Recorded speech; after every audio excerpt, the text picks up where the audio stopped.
There's a question circulating in education circles right now that I think deserves a closer look. And the question is, how much time is AI actually saving teachers? And more importantly, is the time savings even really the right thing to be optimizing for? Hi, I'm Dan Cogan-Drew, co-founder and chief academic officer at Newsela, and welcome to another episode of AI in the Classroom Daily, a podcast helping educators make sense of AI without the hype.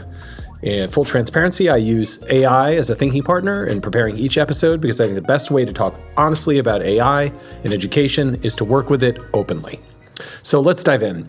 Dan Meyer, who I greatly admire and read regularly, recently wrote a blog post questioning a widely cited statistic from a Walden Family Foundation Gallup survey. Survey claimed that teachers who use AI weekly save 5.9 hours per week, the equivalent of 6 weeks per school year, which is striking. But Dan, rightly, I think, raises two important challenges that are worth sitting with a little bit. First, the data is self-reported. We have good reason to be skeptical of self-reported productivity gains. They're often overstated because people are optimistic about the amount of time that they've actually saved versus what they have saved in reality. By contrast, Dan mentions that research on software developers, for example, show that people tend to overestimate the time they save from new tools.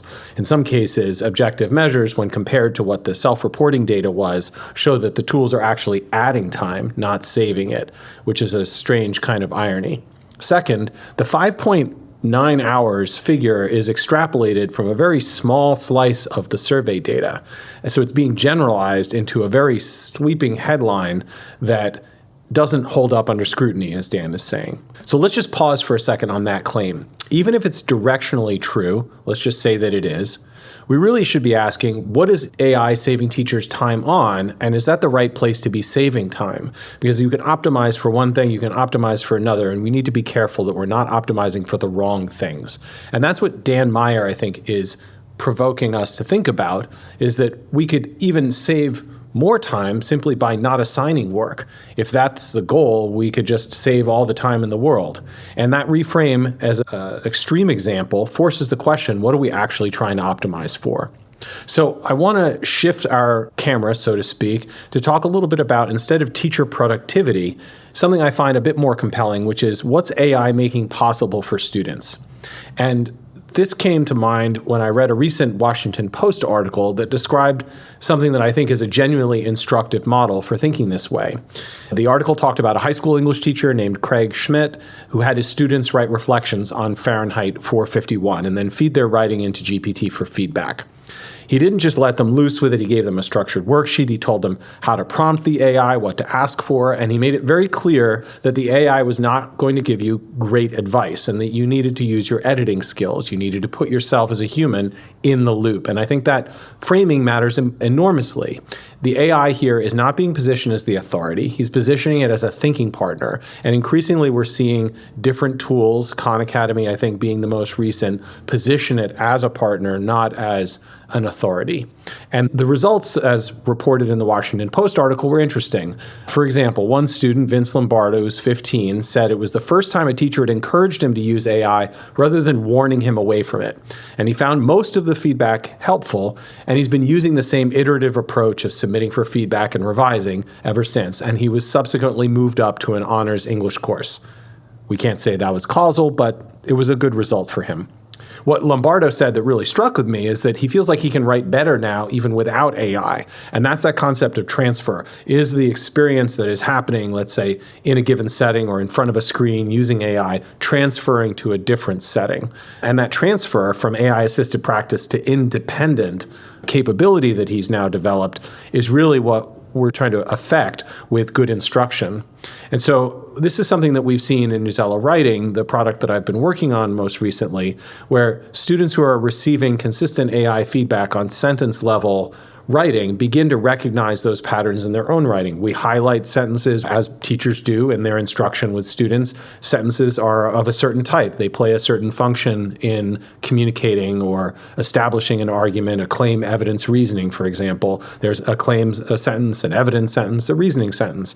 And after enough pattern recognition, they develop schema, and that schema can transfer not just to the next assignment the next time they're using Newsela Writing, but when they sit down to write, it's it's almost like they're color coding the sentences in their own mind. And that metacognitive awareness is new to them, but it's successfully transferred off of the program into their writing.